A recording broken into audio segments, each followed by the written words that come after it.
બધા ભગત કે એમનું ઘર હરકતું હોય ને નારાયણ દાદા તો આપણે તો હે વ્રતનામૃત ઓછા કરે. બચાવવાળો એ છે. અને ખરેખર મને અત્યારે એમ થાય છે કે ખરેખર એમની ભક્તિ એ જે કહેતા હતા ને એ વખત અમને હસવા જેવું લાગતું હતું. પણ એમને જે મારે તો ભગવાન મારો એવો બેઠો છે ને, અને એટલે થયું એવું કે આ દાદા ને દાદી, બા ને બાપા 2 જણા એવો થયો. અને પછી અમે આટલા બધા છોકરા 8 જણાને આમ વટ પડી ગયો હતા. કહેતા હતા કે જોયું ભગવાને આ બધા તમે બધા ભગવાને મોકલેલા છે કે તમે બધા આટલો વટ સાથે હું જીવી શકું છું. કોઈ ડોહોમાં આટલી ઉંમરે આ રીતે જીવી શકે એવો છે? નારાયણ દાદા તો બહુ ખૂબ ભક્તિમાં હજી આપણે જે કહીએ ને કહીએ એમની તો ગજબની ભક્તિ. એ આપણે આ જે ડેન્સો છે ને ભાઈ, ત્યાં ખેતરનો એ મરચો વાયેલો હતો. મરચોની ખેતી કરતા. તો એ પેલા મોર મરચા બહુ ખાય, લાલ મરચા થાય ને તો ખાઈ જાય બહુ. તો એ આજુબાજુ એમ કે થોડું રક્ષણ કરવા માટે મોયડી કરી એટલે મોયડો જતો રહે, થોડો અવાજ આવે એટલે. પણ દાદા ત્યાં બેઠા હોય ને એટલે એમાં એમને જે કહ્યું એમાં અગત્યની વાત આટલી છે કે વચનામૃત એમની છાતીએ જોઈ. જે ફોટો જે છે ને રંગૂન ગેલા ને તો એ વચનામૃત રાત્રે પણ એવી રીતે એ રાખતા.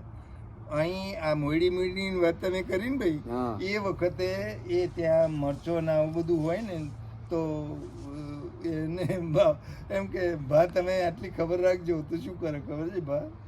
ત્યાં વચનામૃત વાંચતા હોય, પછી વચનામૃત વચ્ચે પાછા વચનામૃત વાંચતા હોય. એટલે સમજવા જેવું આટલું છે કે એમને કહેવાનો ભાવ ભગવાન મોર કાઢું છું, પણ વાસ્તવમાં એમનો જીવ પેલામાં જ હોય. આટલો પણ એમાં મોટો દાખલો તો એક બનેલો કે એ જ્યારે આવી રીતે ત્યાં શેડા ઉપર જે નીક હતી ને ભાઈ, એના ઉપર સુઈ વચનામૃત વાંચતા હતા.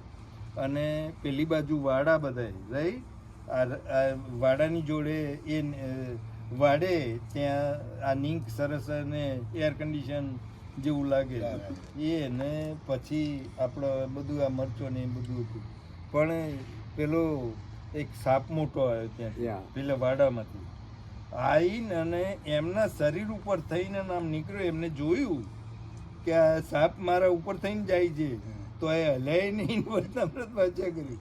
કેટલી શ્રદ્ધા ભગવાન. હલ્યા વગર રે માણસ? હલ્યા એ કેટલી શ્રદ્ધા કહેવાય. હલ્યા નહીં અને પેલા સાપને જવા દીધું આમ નીકળે. પછી બધાને બીજા દાડે કહ્યું કે આવી રીતે મારા ઉપરથી ના સાપ ગયો તો. કેટલી બધી શ્રદ્ધા એમને હશે. ત્યાં રંગૂન ગયેલા ને ભાઈ, તો રંગૂન પણ એકય દિવસ એમની એ પૂજાને એ છોડતા નહીં. કહેવાનો ભાવ એમનો જે જીવ જે હતો ને એ જુદી ટાઈપનો નતો ને. એ તમને નહીં ખબર હોય કોઈ નહીં. ચીમનભાઈ આટલી વાત મને પૂરી કરવા દો કે 500 વર્ષ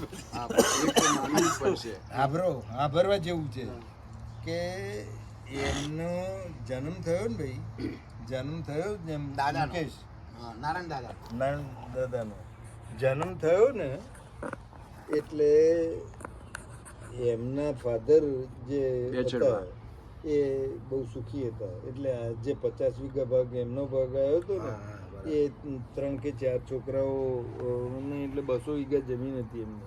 એટલે પૈસા એ વાળા હતા.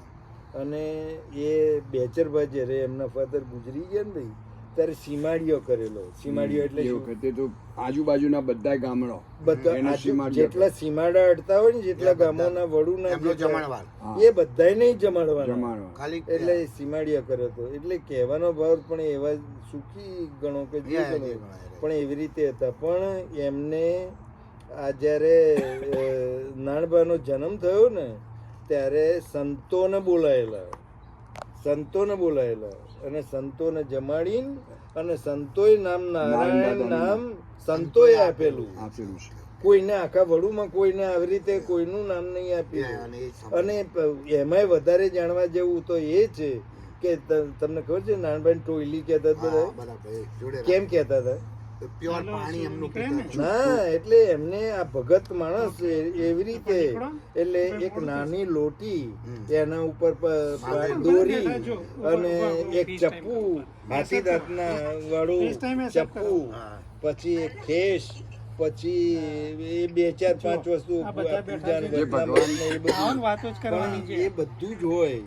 એમાં કોઈ જગ્યાએ પાણી પીવું હોય તો એ તરત જ પેલી ટોયલી કૂવામાં નાખે. એ વખતે 10 એટલે કહેવાનો ભાવ ઘણા માણસો ત્યાં ગામમાં કોઈને કહે ને કે તમારા દાદા ટોયલી કહેતા, મને ખૂબ આનંદ થાય કે મારા દાદા કેવા ભગત હતા. મને ખબર છે કે અમે તમને કદી આ ચાલો કરી આવેલું ભાઈ ના, પણ એમના આપણે જે આપણે લઈને જતા ને આપણે શિરોમણી કહીએ એ વખત તો એ તો સવારે પૂજા કરતા ને ત્યારે એમાંથી એક આવડો ડબ્બો રાખતા હતા ગુંદ બધેલો, એમાંથી એક ગોળી આલે કે લે પ્રસાદ, સ્વામિનારાયણ ભગવાનનો પ્રસાદ લે.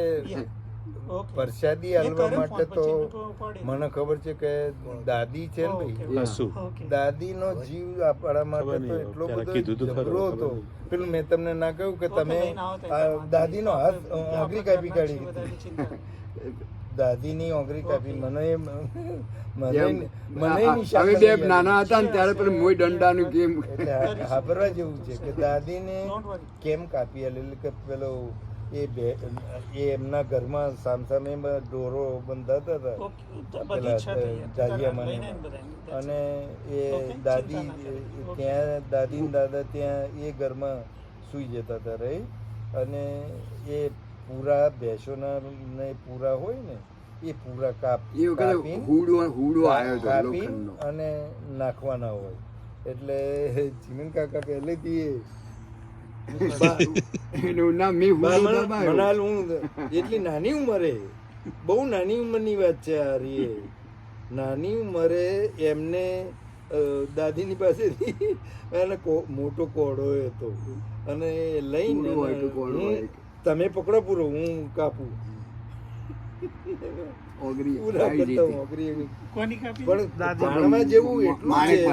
જાણવા જેવું એટલું છે કે દાદીએ આટલી ઓગરી કપાઈ ગયેલી ને આમ ધડ લોહી નીકળે ને, પણ એક શબ્દ છોકરાને ઉપરથી એને પૂછ્યું કે તું ચિંતા ન કરે, હો કશું નહીં. ગવાર આવતો હતો. કહેવાનો ભાવ એ છે કે કેટલું બધું હેત છે.